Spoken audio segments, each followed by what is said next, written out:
मी advocate Ganesh Patil, Ramesh Pawar, Pramod Nikam आणि अक्षय कारंडेचा bell दाखल केला होता.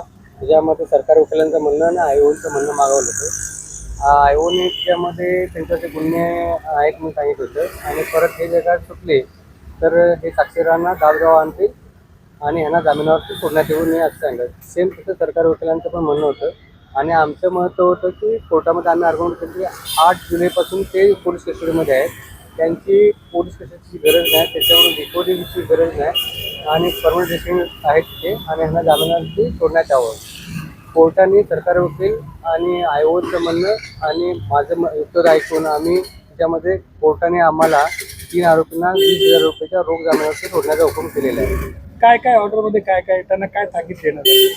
त्यांना रोख जामिनावरती 20,000 रुपयाचं सोडलेलं आहे आणि परत त्यांना सांगितलं की साक्षीदारांच्यावरती दबाव वगैरे आणू नये. सर, रमेश मातेच्या नावाला घ्यायला आणि त्याच्या विश्वास संदर्भात त्यांना दिला की त्यांना जामीन द्यावा. आम्ही जामीन मागच्या वेळी सांगितलं होतं की रमेश मात्रेने जामीन झालेला आहे आणि आम्हाला पण जामीन द्यावा म्हणून आम्ही सांगितलं होतं आणि कोर्टाने ते पण आमचं म्हणणं ग्राह्य धरलेलं आहे.